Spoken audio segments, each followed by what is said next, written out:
नमस्कार दोस्तों, आज एक पूरे देश के लिए पीड़ादायक और अत्यंत तकलीफदेह विषय लेकर हम आपके बीच में हाजिर हुए। क्या झूठे राष्ट्रवादी, क्या देश की सेनाओं की वीरता के नाम पर वोट बटोरने वाली मोदी सरकार देश की सेनाओं के साथ धोखा कर रही है? देश की सेना का मनोबल तोड़ रही है? आज सवाल सीधा यह है, जो 73 वर्षों में शायद नहीं हुआ, वो माननीय नरेंद्र मोदी जी उसकी प्रस्तावना कर रहे हैं। शायद हर राष्ट्रभक्त के लिए इससे ज्यादा तकलीफदेह विषय हो ही नहीं सकता। मोदी सरकार सेना के अधिकारियों से धोखा कर रही है और उनके हितों पर कुठाराघात कर रही है। सैन्य अफसरों की आधी पेंशन काट लेने की प्रस्तावना देश की सेना के मनोबल को गिराना है। शहीद सैनिकों की वीरता और झूठे राष्ट्रवाद के नाम पर वोट बटोरने वाली मोदी सरकार देश के इतिहास की पहली सरकार बनने जा रही है, जो सीमा पर रोजाना अपनी जान की बाजी लगाने वाले सैन्य अफसरों की पेंशन काटने और सक्रिय सेवा, एक्टिव सर्विस के बाद जीवन के दूसरे विकल्प तलाशने पर डाका डालने की तैयारी कर रही है। और उसके लिए यह प्रस्तावना, यह प्रपोजल, जिसकी प्रतिलिपि मैं आपको जारी कर रहा हूं, यह प्रस्तावना जो है यह दी गई है मोदी सरकार के द्वारा।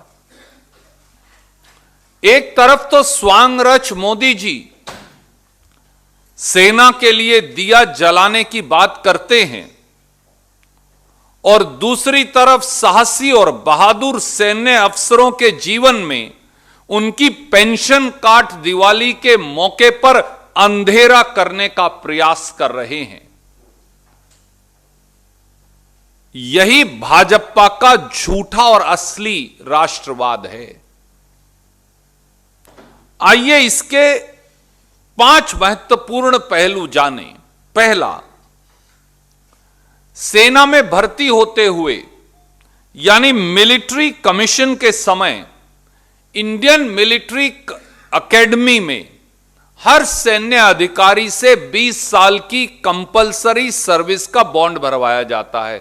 हम सब जानते हैं 20 साल की सैन्य सेवा के बाद, सेना की सेवा के बाद सैन्य अधिकारी लास्ट ड्रॉन पे के ऊपर फुल पेंशन पर रिटायर हो सकता है, यानी लास्ट ड्रॉन पे की आधी तनख्वाह पेंशन होगी।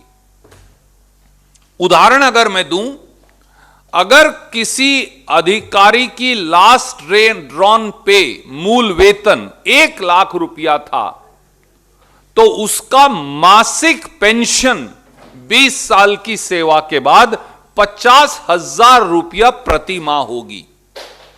पर मोदी सरकार क्या प्रस्तावना कर रही है?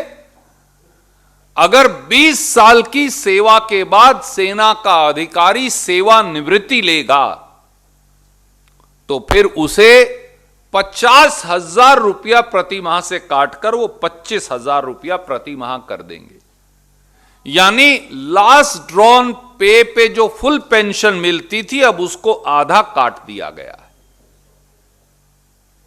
साथियों, अपनी जान की बाजी लगाकर देश की सेवा करने वाले अधिकारियों की आधी पेंशन काटने की ऐसी निर्मम और निर्दयी प्रस्तावना केवल सेना विरोधी मोदी सरकार ही कर सकती है। दूसरा, सेना में भर्ती हुए 100 अफसरों में से केवल 65% ही लेफ्टिनेंट कर्नल के पद तक ही सीमित रह जाते हैं। यानी अगर 100 अफसर भर्ती हुए तो 65% केवल लेफ्टिनेंट कर्नल के पद तक पहुंच पाएंगे, उससे ऊपर नहीं। केवल 35% अधिकारी ही कर्नल, ब्रिगेडियर या उससे ऊपर वाले पदों पर जाएंगे। ऐसे में 20 साल देश सेवा, सीमा पर देश की सीमाओं की रक्षा के बाद ये सैन्य अधिकारी फुल पेंशन के साथ जिंदगी में करियर का एक दूसरा विकल्प ढूंढ लेते हैं और प्रभावी तरीके से सिविलियन जिंदगी में राष्ट्र निर्माण में अपना महत्वपूर्ण योगदान देते हैं और एक नई जिंदगी की शुरुआत कर लेते हैं। इसके दो फायदे हैं। एक, सैन्य अधिकारी को सेकंड कैरियर ऑप्शन मिलती है, साथ साथ देश को सेना के अधिकारी मिलते हैं सिविलियन जिंदगी में राष्ट्र निर्माण में। और दूसरा, देश की फौज सदा युवा बनी रहती है। इसे मिलिट्री पार्लेंस में कहते हैं lean and mean fighting force. अगर मोदी सरकार की मौजूदा प्रस्तावना लागू हो जाएगी तो सदा के लिए वो 65% सैन्य अधिकारी जो दूसरा कैरियर विकल्प ढूंढ लेते हैं 20 ईयर सर्विस कंप्लीशन पर, वो सदा के लिए खत्म हो जाएगा। सेना जो है उससे बाहर सिविलियन क्षेत्र में जो राष्ट्र निर्माण में उनका योगदान होता है वो भी खत्म हो जाएगा। तीसरा पहलू, मोदी सरकार की नई प्रस्तावना के मुताबिक ये जो मैंने आपको दिखाई, तभी पूरी पेंशन मिलेगी जब आप 35 साल की नौकरी पूरी कर लेंगे। पर शायद मोदी जी जानते हुए भी जानबूझकर अनजान बने हैं कि 90% सेना के अधिकारी, और चौंकिए मत मैं आपको जो बताने जा रहा हूं, 90% सेना के अधिकारी 35 साल की सर्विस नहीं करते। यानी सेना के 90% अधिकारियों को, वो अधिकारी जिनका नाम ले लेकर मोदी जी वोट बटोरते हैं, उनको पूरी पेंशन मिल ही नहीं पाएगी। इससे बड़ा षड्यंत्र सेना के अधिकारियों के खिलाफ जो अपनी सीमा की रक्षा करते हैं जान की बाजी लगाकर, क्या हो सकता है साथियों। चौथा, जब सेना में कमीशन होता है अधिकारी इंडियन मिलिट्री एकेडमी से पास आउट कर, तो 20 साल की कंपलसरी सर्विस और 20 साल के बाद फुल पेंशन पर वो प्रीमेच्योर रिटायरमेंट ले सकता है। क्या मोदी जी इस देश के हजारों सैनिक अधिकारियों की बैक डेट से सेवा शर्तें बदल सकते हैं? मैं जिस दिन भर्ती हुआ उस दिन मेरी सेवा की यह शर्त है कि मैं 20 साल के बाद फुल पेंशन पर रिटायर हो सकता हूं। आज जब मैं 15 साल नौकरी कर चुका हूं, 18 साल नौकरी कर चुका हूं, 11 साल नौकरी कर चुका हूं, 19 साल नौकरी कर चुका हूं, तो मोदी जी कहते हैं अब बैक डेट से 20 साल पहले से मैं तुम्हारी सेवा शर्तें बदल रहा हूं। ये अपने आप में एक बहुत बड़ी निर्ममता है और गलत है। इससे सेना के अधिकारियों का मनोबल टूटेगा।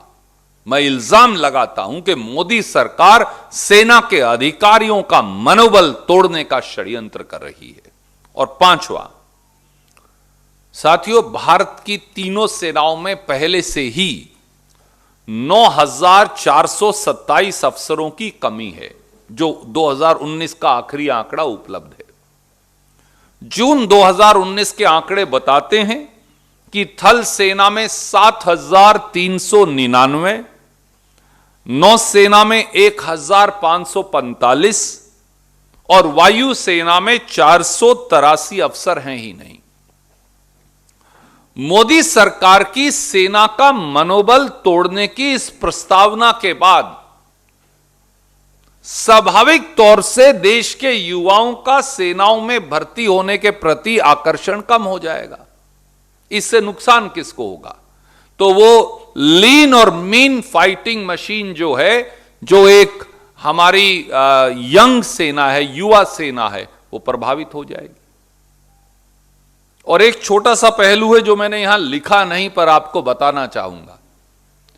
जब आप एक लेवल से ऊपर चले जाते हैं तो आप लड़ाई वाली पोस्टिंग की बजाय स्टाफ पोस्टिंग पर चले जाते हैं, क्योंकि आपको बॉर्डर के ऊपर सियाचिन हो, लद्दाख हो, उत्तर पूर्व हो, पाकिस्तान की सीमा हो, यंग ऑफिसर्स आप रखते हैं।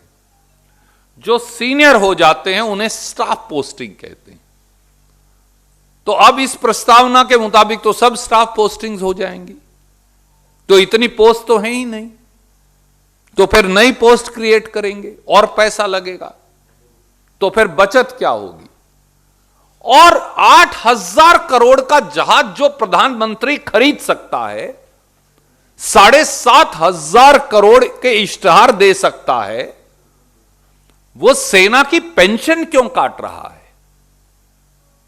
उन्हें सेना की 50% पेंशन देने में तकलीफ क्या है? साथियों, सच्चाई यह है कि मोदी सरकार लगातार सेना विरोधी कार्य कर रही है 6 साल से। और इसके अलावा मैं 7 महत्वपूर्ण कार्य यहां एक एक लाइन में बताऊंगा। पहला, मोदी सरकार ने आज तक 1 रैंक 1 पेंशन लागू नहीं की।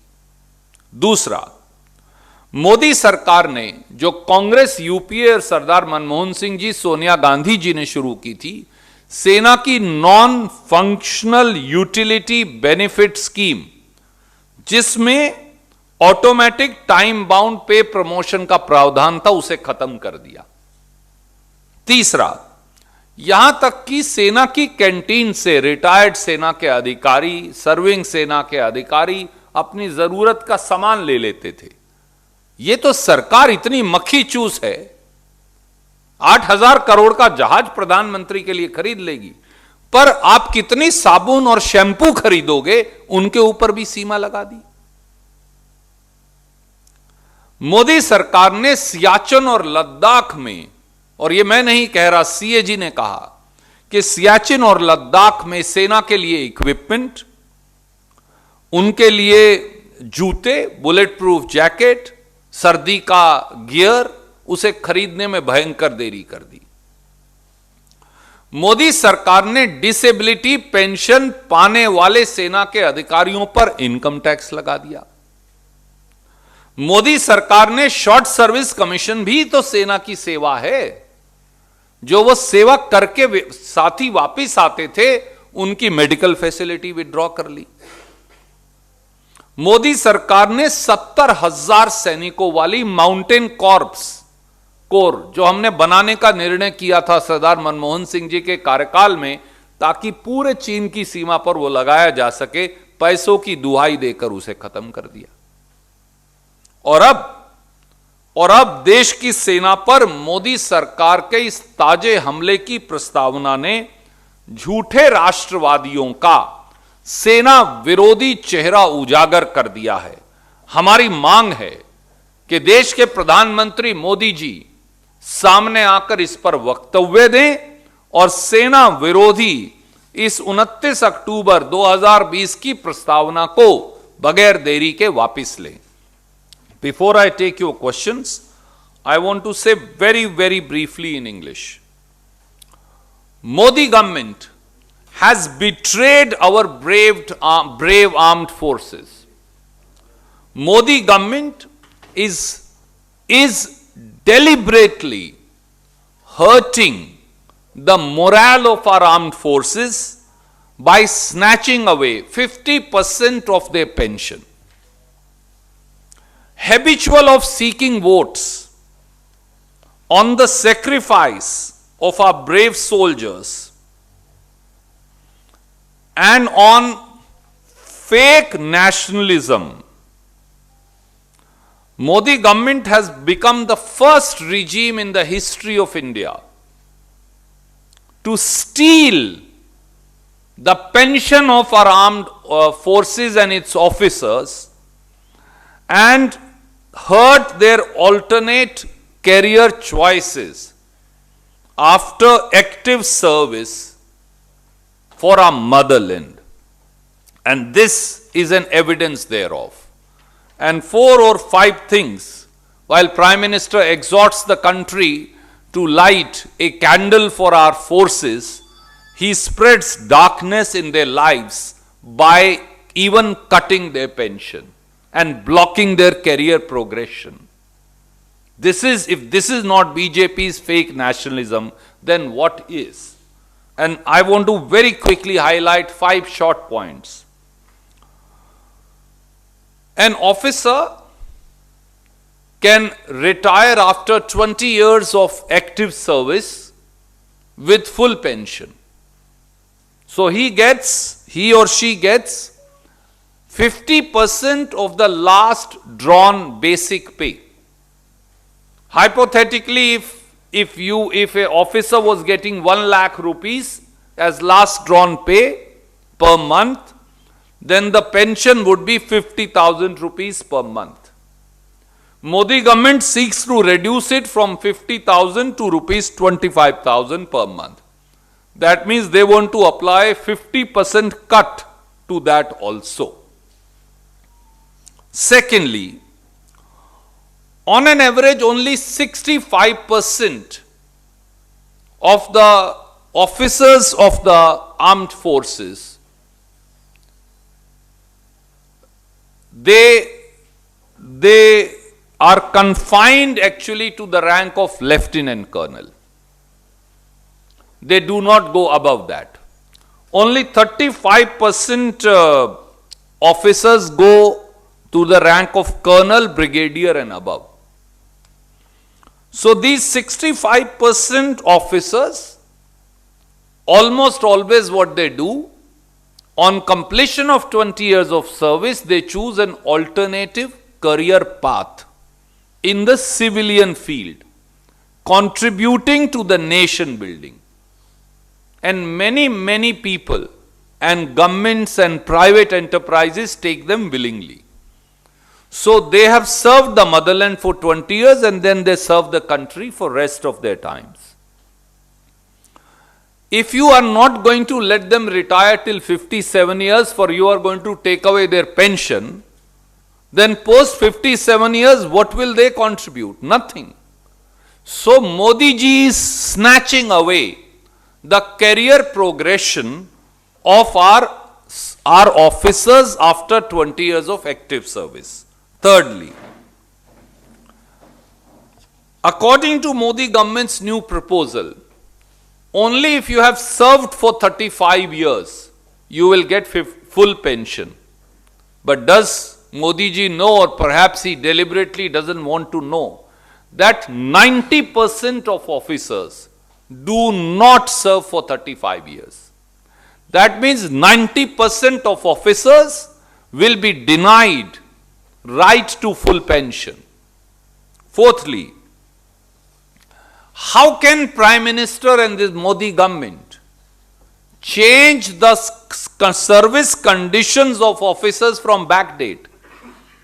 When I passed out from Indian Military Academy, hypothetically speaking, I served a bond for compulsory service of 20 years, and one of my conditions of service was premature retirement with full pension. Having served 11 years, 12 years, 15 years, 19 years, can you tell me you are going to set the clock back 19 years behind? And you will not now give me full pension. It's an impossibility. And this will demoralize the armed forces of India. Lastly, there is a serious dearth of officers in the armed forces. 9,427, nearly 9,500 officers less in our armed forces.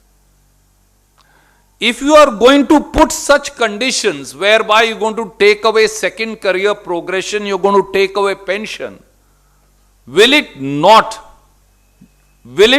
lead to less number of our young getting attracted to join our forces and India not having a lean and mean fighting machine in military parlance? Truth is, Modi government's is a habitual offender in terms of attacking our armed forces and their interests, and they have done so once again. Any questions, you're welcome to ask.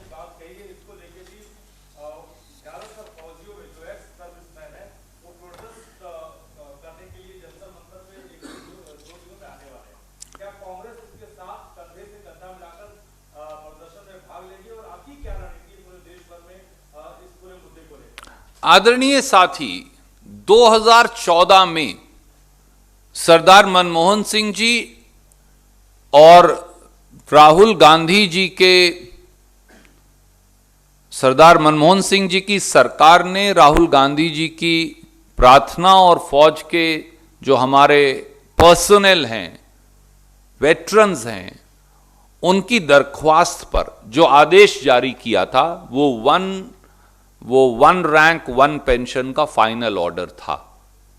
Modi सरकार ने निर्दयता से देश की फौज से, देश के सैनिकों से, जिन रणबांकुरों की कुर्बानी पर वो राजनीति करते हैं, उनसे वन रैंक वन पेंशन का अधिकार छीन लिया।